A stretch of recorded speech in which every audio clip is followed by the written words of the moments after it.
abonné leen ci chaîne YouTube bi di Yaatal Xeltu Yin te activé cloche de notification bi ngir lu wàccati bees ngir man di ko jot ca tàng-tàng ba.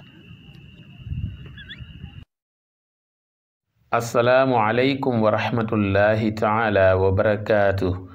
mbokk yi bàyyi xel chaîne YouTube bi di Yaatal Xeltu Yin ñi ngi leen di nuyu di leen ziyaar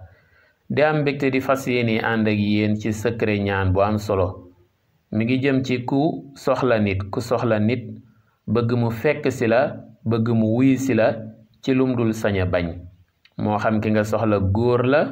wala jigéen la wala mag la wala xale la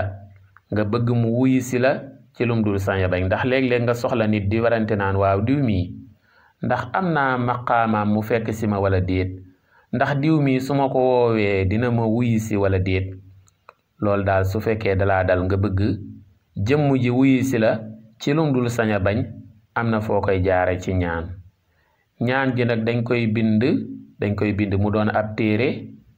nga am foo dugal sa tur ca téere ba am foo dugal itam turu ki nga bëgg mu wuyu si la ca mbind ma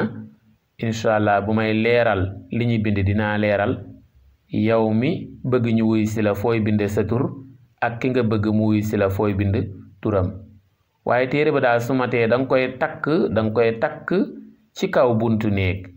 incha allah ki nga soxla dina la fekk si ci lu gaaw. mbokk yi ana lan la ñuy bind mi ngi nii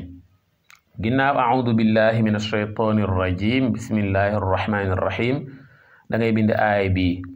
muy wattaqu yawman turja'uuna fihi ila allah summa tuwaffa kullu nafsin ma kasabat wa hum laa yuzlamuun aaya baa ngoog waaye soo koy bind nag miim gi ci yawman danga koy yaatal bind ko mu rëy ayin gi ci turja'uuna danga koy yaatal bind ko mu rëy bu ko defee nag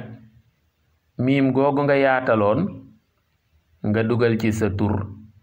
yow mi bëgg ñu fekk si la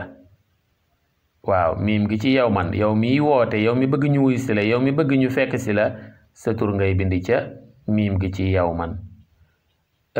ayin gi ci turja'uuna nag ayin googu nga yaataloon ki nga bëgg mu wuy si la ki nga bëgg mu fekk si la te du ko sañ a bañ turam ngay bind ca ayin ga su ko defee nag bul fàttee tëje solaatu ala nabi muy allahumma salli ala sayidina muhammadin wa sallim wala baneen siira boo man rek ci julli ci yonente bi sallallahu alayhi wasallam bu ko defee nga jël téere boobu nag lem ko bu la neexee nga aw ko bu la neexee nga bañ koo aw nga lem ko rek daal di koy takk ci buntu néeg defe naa nag boo ko awee wala nga ñëwee ko ak sagar morso tiisi ci lay gën a neex a takke ñu ngi leen di tàggoo fii di leen ñaax ngeen abonné wu ci chaîne YouTube bii di Yaatal Xeltu Yin di bàyyi xel waxtaan yi di commenter ak di aimer ak di partager lien wu chaîne bi ak waxtaan yi